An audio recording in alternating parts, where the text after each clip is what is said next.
I think the great thing about the Poetics is that it really lets you understand what the important things are.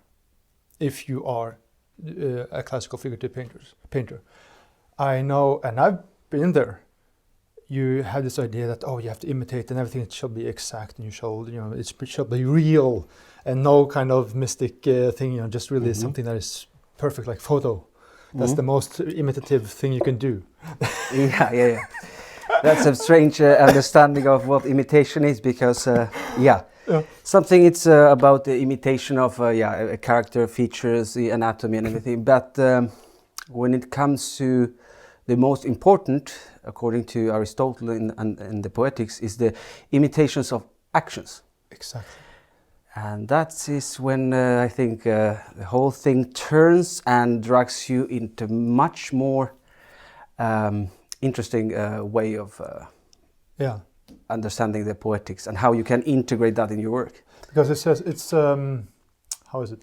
It's an the tragedy or the plot is an imitation of actions and of life, not of persons or men. Yes. And that shows you really where it is. But then there's the thing about characters. Like you're saying, that's not the point. There's somewhere where he says, I don't know if I could find it here, where it talks about characters being important, but if one were to compose a series of speeches expressive of character, however successful they are in terms of diction and reasoning, it will not achieve the stated function of tragedy. A tragedy which, though it uses these elements less adequately, has a plot and a structure of events, will do so much more effectively. Yes, and that's, I think, when he points out also that young poets or unexperienced poets focus more on the character and all these things around the plot, and not on the plot, which is the most important thing to build up a drama, a tragedy or an epic poem or whatever your choice is. That they're able to do that, I think he says, before they're able to create a plot. Yes. And this thing about how that is really important. That is fundamental. Where he's, because we live in this idea of aesthetical indifference. I commit the conservative sin of making commercial for things I don't like. In one case, that's Lucian Freud, because that's the exact opposite, I think, of what Aristotle is really talking about. And I think that mindset is so pervasive that people don't think about. I mean, this is what I talked with Bork about on the that list of painters. That you have to view it as entertainment. Yeah, it is.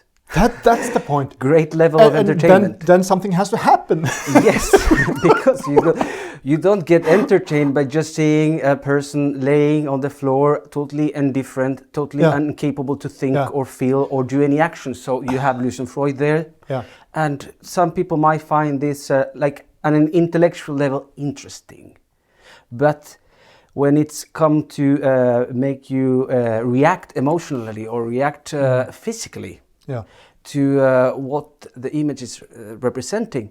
You don't have that with Lucian Freud. I mean, you have that with Titian, and you have with Nerdrum, and you have that with other painters that represent people performing actions. And that's what Aristotle says on the Poetics, and that's, I think, the main point in which painters now should focus if they want to go into storytelling, if they want to go into complex compositions. Plot is the main thing. That's the start point. I mean, then you get you can easily sound a bit arty when you talk about it. I mean, you can say, okay, I'll just say it. So, well, having the proportions correct and everything, that's fine, but you need something more. Yes. So and I think that's kind of what I quoted him on. Then I'm so concerned with how can you use this in painting? As I see it, he's saying then that you can be the perfect sort of photographic painter it doesn't help if the figures are not doing anything, not reacting to each other. No. And that you can say, well, would you then choose a sort of lesser painter but who does storytelling to a better painter who doesn't do storytelling? Yes, I think so. I mean, it's a more complex field in which you are going in when you are trying to get into storytelling, when you are trying to build up a drama, than to just depict someone as he is. I mean, he gives examples of painters that depict people as they are. Some of them depict them as worse as they are, and some of them depict them better as they are.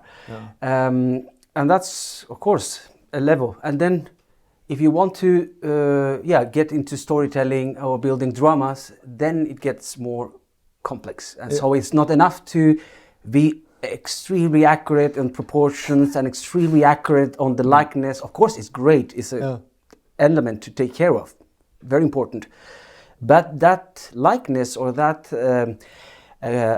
correct anatomy that is represented always is at the service of something. What is that something? Yeah. What is the drama or the Well, it's I always say let's say you have, this is again back to that quote, let's say you're a novelist and all your sentences are grammatically perfect.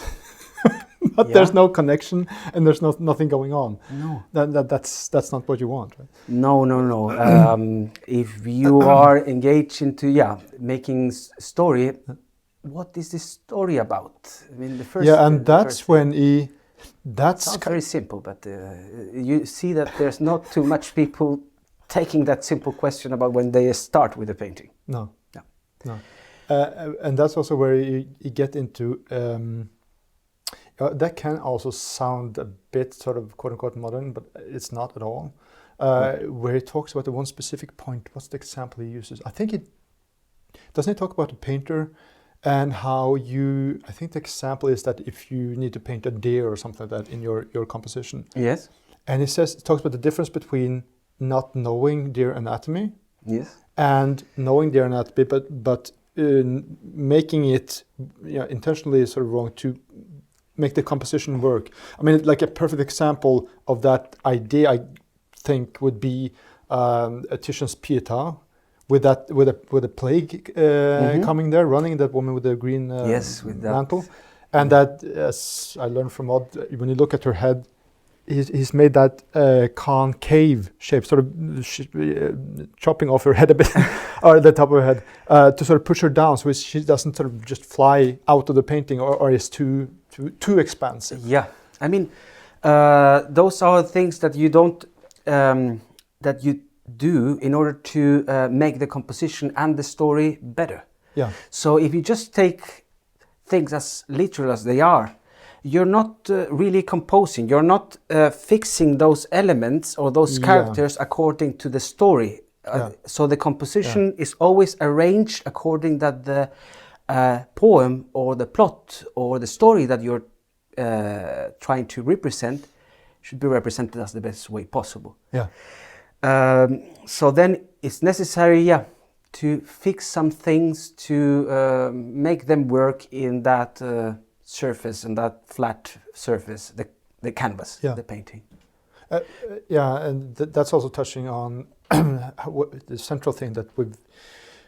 Well, I guess you and I talked about it before too, but it's a fundamental thing also in Aristotle, among the other many fundamental things he's talking about. How you need to manipulate because you're dealing with, and you need to choose because you're dealing with universals, as he's talking about. Yes. I think that's an amazing thing. Like that's like almost like say it archetypes. Yes, say it, and it's like wow. Oh God. And the most amazing thing is that actually I learned that from the guy who has the introduction here, and he talks about. This is so beautiful. Does he talk about archetypes there? He talks about the universality. It doesn't say archetypes, but the universality of poetry is a byproduct of its aim to construct effective plots. Yes. So you have to get introduced archetypes in order to make a good drama or a good story. This is Taoism. If you just go to the way nature works, then you reach the universals. Yes, it's a sort of it's a ticket to appeal to everyone, everywhere, at all times. Thank you for checking out this clip from the Cave of Pallas. If you want to see the entire segment, become a $5 patron at patreon.com/caveofpallas and access all our Dark Flame videos, masterclasses, and bonus material with our guests.